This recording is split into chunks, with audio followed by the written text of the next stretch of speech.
میں ہاتھ جوڑ کے ہی آپ لوگوں سے اپیل کر سکتا ہوں، کائنڈلی ہماری مدد کو آئیں۔ ٹریکٹر کا لالچ دے کر لاہور کے بزرگ کو اغوا کر لیا گیا اور کچے میں قید کر کے گھر والوں سے 1 کروڑ روپے تاوان مانگ لیا گیا۔ پولیس نے یہ کہہ دیا تھا جتنے لوگ بھی ہیں 10 لاکھ سے 20 لاکھ کے بیچ میں کوئی ڈیل کر کے آئے ہیں، آپ کو کچھ نہ کچھ اماؤنٹ دینی پڑے گی۔ السلام علیکم ناظرین، میں ہوں فراز نظام اور آپ دیکھ رہے ہیں اردو پوائنٹ۔ اگر کوئی شخص آپ کو سستا ٹریکٹر یا زرعی آلات کا لالچ دے تو اس کے لالچ میں نہ آئیے گا، کیونکہ لاہور کے علاقے چونگ کے رہائشی کو سستے ٹریکٹرز کی خریداری کے لیے کچے کے علاقے میں بلوایا گیا، جہاں ان کو اغوا کرنے کے بعد ان کے اہل خانہ سے 1 کروڑ روپے تاوان کا مطالبہ کیا جا رہا ہے۔ آئیے چل کر ان کے گھر والوں سے بات کرتے ہیں۔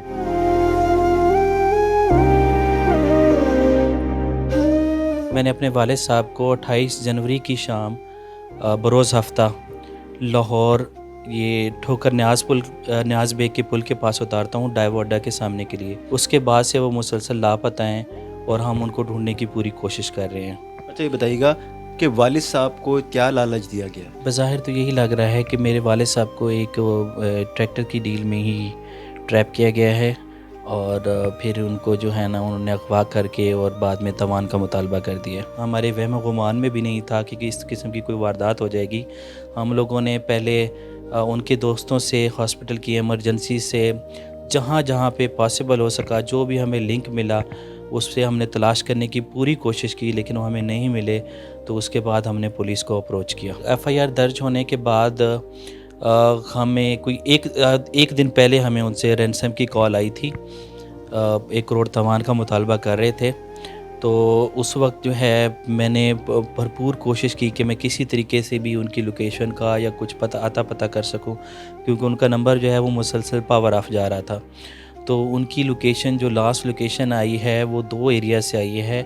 ایک کچا کا ایریا ہے بادانی، گھوٹکی کے اضلاع ہیں یہ، اور ایک بستی غلام قادر سولنگی کا کوئی ایریا ہے، وہاں سے لاسٹ لوکیشن ہمیں ملی ہیں۔ بیسیکلی وہ لوگ فون اپنے فون سے بات نہیں کرتے، میرے والد صاحب کے فون کو ہی تھوڑی دیر کے لیے آن کر کے اس سے بات کرتے ہیں، اور جب وہ خود بات کرتے ہیں تو وہ وائس چینجر یوز کرتے ہیں اور والد صاحب سے منتیں کرواتے ہیں کہ میں بہت پریشان ہوں، مجھے مارا جا رہا ہے، تشدد کیا جا رہا ہے، میرے پاؤں میں وہ بیڑیاں ڈالی ہوئی ہیں اور آنکھوں پہ پٹی باندھی ہوئی ہے، میرے آخری سانس چل رہے ہیں، تو آپ ان کے ساتھ کوئی نہ کوئی ڈیل کریں۔ لیکن جو سب سے بڑی پریشانی کی بات ہے کہ ہم بھروسہ کریں تو کس پہ کریں، کیونکہ وہاں پہ ایک دفعہ جو والد صاحب کی کال آئی کہ اس میں انہوں نے کہا کہ میں اکیلا نہیں ہوں، یہاں پہ سینکڑوں کی تعداد میں پنجاب سے لوگ اغوا ہو کے وہاں پہ جمع ہیں اور وہاں پہ ان کے ساتھ ان کی ڈیلز چل رہی ہیں۔ میری والدہ ساتھ بیٹھی ہیں، وہ اس دن سے مکمل صدمے میں ہیں اور خاموش ہیں، اور نہ ہم لوگوں سے کچھ کھایا جا رہا ہے نہ پیا جا رہا ہے۔ ہم لوگ تو بس روتے ہی رہتے ہیں اور سوچتے رہتے ہیں، نہ ہمیں نیند آتی ہے، ساری رات ہم انہی سوچوں میں رہتے ہیں کریں تو کیا کریں۔ آپ اتنی بھاری رقم کیسے ادا کریں گے اور والد صاحب کو کیسے بازیاب کروائیں گے؟ سر دیکھیں، میرے تو اس وقت حالات نہیں ہیں، آپ میرے کراس چیک کر سکتے ہیں۔ مجھے گورنمنٹ کو میں نے سیکٹری ہیلتھ کو اپلیکیشن لکھی ہوئی ہے کہ میری اتنی سیلری پینڈنگ ہے، وہ اپلیکیشن بھی میں آپ کو دکھا سکتا ہوں، کیونکہ میری ٹرانسفر پوسٹنگ ہوئی تھی تو ابھی تک میری سیلری ہی نہیں انیشیٹ ہو سکی۔ تو ظاہری بات ہے مجھے کوئی کیا کروں، میں کسی کو فروخت کروں، اپنا گھر بیچوں، ہم خود کو بیچیں، کیا کریں؟ ابھی آپ کی آخری دفعہ جو بات ہوئی تھی کتنے پیسوں تک ڈیل ہوئی ہے؟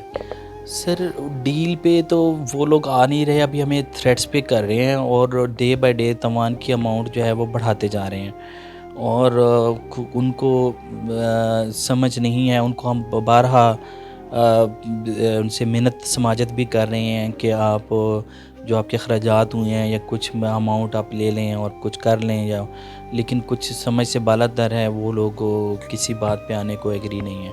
دھمکی کیا دیتے ہیں؟ دھمکی دیتے ہیں کہ جی آپ کو والد کو ہم اسیسینیٹ کر دیں گے، ان پہ مزید تشدد کریں گے، اور اگر نہیں کریں گے آپ لوگ اس معاملے میں ہم سے نہیں ڈیل کریں گے تو ہم لوگ کسی بھی حد تک جانے کو تیار ہیں۔ والد صاحب آپ کے 62 سال عمر کے ہیں، کسی بیماری میں بھی مبتلا ہیں؟